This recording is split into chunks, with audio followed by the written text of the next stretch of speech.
Welcome everybody to another video of Ancient Greece Reloaded. Today we will talk about the famous Titan god Prometheus, the benefactor of man. By the way, if you like the video, please hit the like button and subscribe to our channel so as to stay tuned for upcoming videos.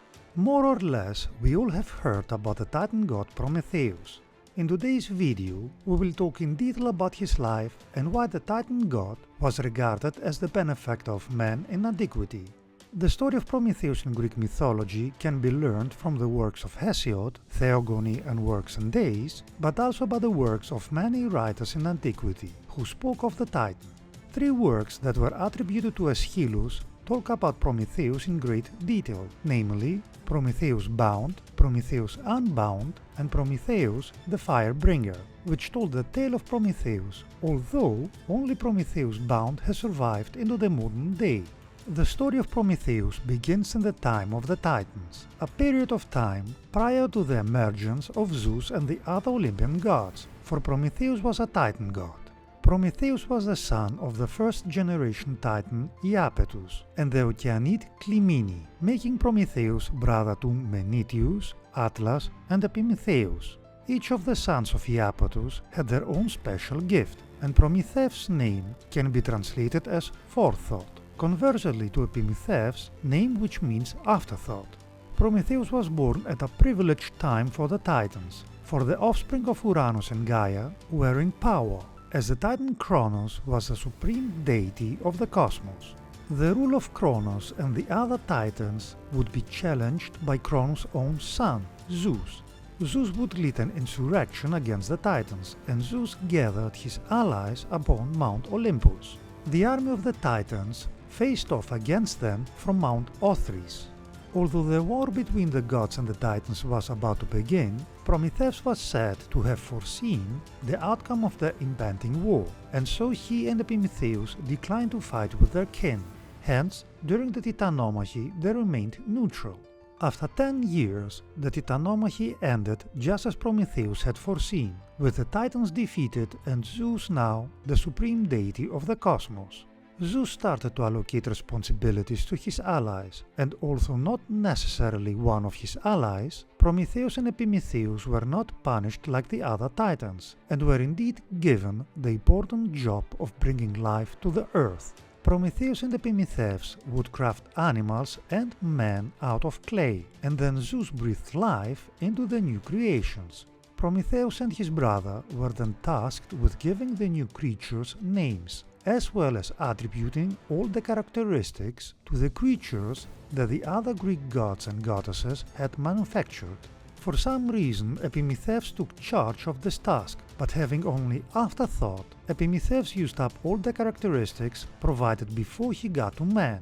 Zeus would not allocate any more characteristics, but Prometheus would not simply leave his new creatures unprotected and naked in the new world. Prometheus therefore went secretly through the workshops of the gods, and in the rooms of Athena he found both wisdom and reason, so he stole them and allocated them to man. Prometheus knew very well that his actions would anger Zeus, and he had foreseen the punishments that mankind would face.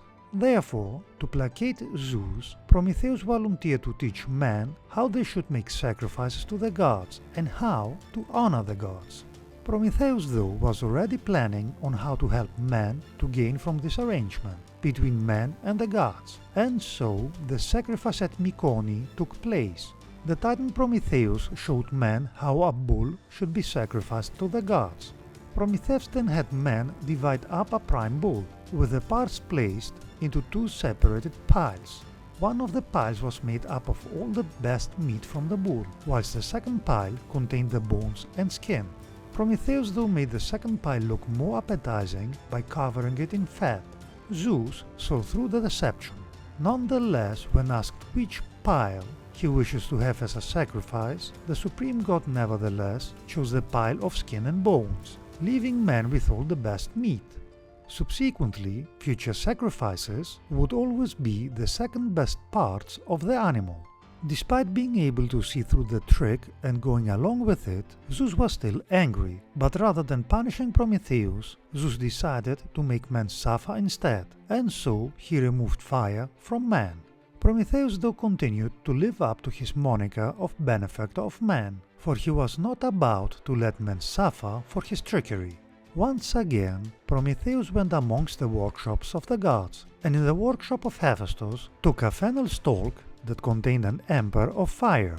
Prometheus returned to Earth and in Sicyon the Titan showed men how to make and use fire, and with this knowledge now sown, men could never be deprived of fire again.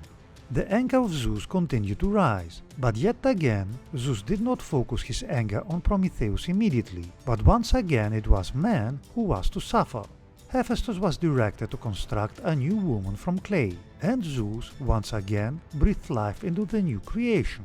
This woman would be named Pandora, and she was presented to Epimetheus. Prometheus had already warned Epimetheus about accepting gifts from the gods, but Epimetheus was overjoyed about being presented with a beautiful woman to be his wife. Pandora brought with her a wedding gift, a chest or jar, which Pandora had been told not to look inside. Of course, Pandora's curiosity eventually got the better of her, and once Pandora's box was opened, all of the world's ills were released, and man would suffer evermore because of it. With men now suitably punished, Zeus turned his anger against Prometheus. Prometheus had gotten away with much, but the final nail in his coffin proved to be Prometheus' refusal to tell Zeus the details of a prophecy about Zeus' downfall. Zeus therefore condemned Prometheus to an eternal punishment, just as he had punished Prometheus' brother Atlas. Prometheus was therefore chained to an unmovable rock deep in the Caucasus mountains with unbreakable chains. This though was only part of the punishment. For each day an eagle, the Caucasian eagle, would descend and pluck out the Titan's liver before eating it in front of Prometheus. Each night though, the liver would regrow, and the attack of the eagle would reoccur. In the Caucasus mountains, Io would see Prometheus. Io at that time was in the form of a Haifa, after becoming pregnant by Zeus and being chased by Hera. Prometheus would advise Io on the direction she should take, so as to lift the transformation and being able to give birth. Even more famously though, Prometheus was encountered by Heracles. Heracles was in need of the assistance of the Titan. While visiting Prometheus, he saw the eagle descending to torment Prometheus. Heracles shot and killed the bird. Heracles then released Prometheus from his chains. It should be mentioned that Heracles avoided the anger of Zeus though, for the Greek hero was the god's favorite son.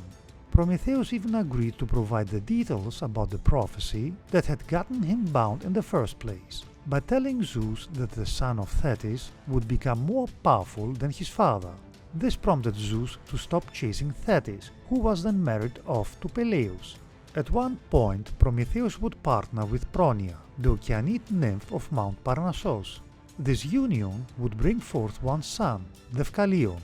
Just like his father, Deucalion would have his own title, for he was named Savior of Man. Prometheus knew that the deluge was imminent, and so before Zeus sent forth the flood water, Prometheus instructed his son to build a boat. In this boat, Deucalion and his wife Pyrrha, the daughter of Epimetheus and Pandora, would see out the great flood safely, and the pair would then set about repopulating the world. Let us finish with the following saying: timidity is not good for a man in need. Homer. That being said, remember guys to hit the like button and subscribe to our channel, it would help us a lot. Thanks for watching and stay tuned for upcoming videos.